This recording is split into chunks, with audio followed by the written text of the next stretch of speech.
Mukunda jewellers మొట్టమొదటి factory outlet August 15 సందర్భంగా freedom sale. జ్యువెలరీపై ఉన్న VA మీద ఫ్లాట్ 15% ఆఫ్. ఈ ఆఫర్ ఆగస్టు 14 నుండి 17 వరకు. విచ్చేయండి ముకుందా జ్యువెలర్స్. వాణిజ్య ఒప్పందం విషయంలో అమెరికా ఒత్తిళ్లకు లొంగే ప్రసక్తే లేదని ఎర్రకోట నుంచి ప్రధాని మోదీ స్పష్టత ఇచ్చారు. రైతులు, మత్స్యకారులు, పశుపోషకుల ప్రయోజనాలను అడ్డుగోడలు నిలబడి కాపాడతానని చెప్పారు. స్వయం సమృద్ధితోనే సవాళ్లను అధిగమించవచ్చునన్న మోదీ వోకల్ ఫర్ లోకల్ అందరి నినాదం కావాలని పిలుపునిచ్చారు. దీపావళి నాటికి సంస్కరణలు తెచ్చి ప్రజలపై GST భారం క్రమంగా తగ్గిస్తామని హామీ ఇచ్చారు. 2 ఏళ్లలో 3.5 కోట్ల మందికి ఉద్యోగ అవకాశాలు కల్పించడమే లక్ష్యంగా యువత కోసం 1,00,000 కోట్లతో ప్రత్యేక పథకాన్ని ప్రధాని ప్రకటించారు.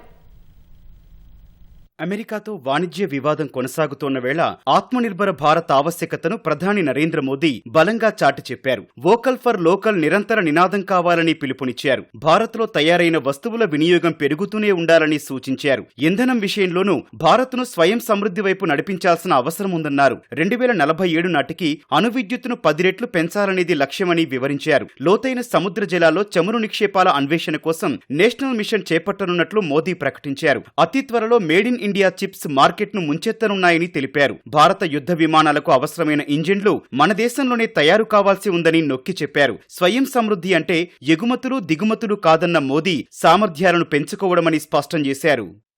अनाज के संबंध में देश को आत्मनिर्भर बना दिया। एक राष्ट्र के लिए आत्मसम्मान की सबसे बड़ी कसौटी आज भी उसकी आत्मनिर्भरता है। मेरे प्यारे देशवासियों, विकसित भारत का आधार भी है आत्मनिर्भर भारत, जो दूसरों पर ज्यादा निर्भर रहता है आजादी पर उतना ही बड़ा प्रश्न चिन्ह लग जाता है। और दुर्भाग्य तो तब बन जाता है निर्भरता की आदत लग जाए। आदत खतरे से खाली नहीं है और इसलिए प्रतिपल जागरूक रहना पड़ता है आत्मनिर्भर होने के लिए। आत्मनिर्भरता का नाता सिर्फ आयात और निर्यात, ये पैसे, पाउंड, डॉलर यहां तक सीमित नहीं है। इतना सीमित अर्थ उसका नहीं है।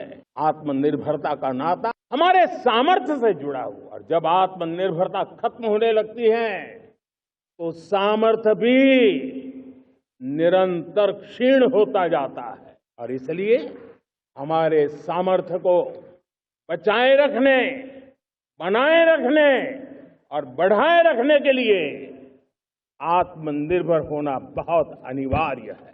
వ్యవసాయం, పాడి, మత్స్య ఉత్పత్తుల రంగాల్లో భారతదేశ ప్రయోజనాలపై రాజీ పడే ప్రసక్తే లేదని ప్రధాని నరేంద్ర మోదీ ఎర్రకోట సాక్షిగా స్పష్టం చేశారు. ఎగుమతులు దిగుమతులపై అమెరికాకు పరోక్ష సందేశమిచ్చిన మోదీ రైతులు, పశు పోషకులు, మత్స్యకారులను దెబ్బతీసే చర్యలను అనుమతించబోమని వివరించారు. साथियों, आपको खुशी होगी, मेरे देश के किसान जो पैदावार देते हैं आज वो उत्पादन दुनिया के बाजार में पहुंच रहा है। 4 लाख करोड़ रुपया एग्रो प्रोडक्ट का एक्सपोर्ट हुआ है। भारत के किसान, भारत के पशुपालक, भारत के मछुआरे हमारी सबसे बड़ी प्राथमिकता है। भारत के किसान, भारत के मछुआरे, भारत के पशुपालक, उनसे जुड़ी किसी भी अहितकारी नीति के आगे मोदी दीवार बन के खड़ा है. స్వాతంత్ర దినోత్సవం వేళ పలు సంక్షేమ కార్యక్రమాలను ప్రధాని ప్రకటించారు. వచ్చే 2 ఏళ్లలో 3.5 కోట్ల మంది యువతకు ఉద్యోగాలు కల్పించడమే లక్ష్యంగా 1,00,000 కోట్ల రూపాయలతో PM వికసిత్ భారత్ రోజ్గార్ యోజన చేపడతామన్నారు. ఈ పథకం ద్వారా ప్రైవేటు రంగంలో తొలిసారి ఉద్యోగం సంపాదించిన వారికి ప్రభుత్వం నుంచి 15,000 రూపాయలు, వారికి ఉద్యోగం ఇచ్చిన కంపెనీలకు ప్రోత్సాహకాలు అందిస్తామన్నారు. దీపావళిని డబుల్ దీపావళి చేస్తామంటూ తదుపరి తరం GST సంస్కరణలు తేనున్నట్టు తెలిపారు. తద్వారా క్రమంగా ప్రజలపైన పన్నులు తగ్గించి చిన్న, సూక్ష్మ, మధ్య తరహా పరిశ్రమలకు మేలు కలగజేస్తామని భరోసా ఇచ్చారు. हम नेक्स्ट जनरेशन GST रिफॉर्म्स लेकर के आ रहे हैं. ये दिवाली के अंदर आपके लिए तोहफा बन जाएंगे.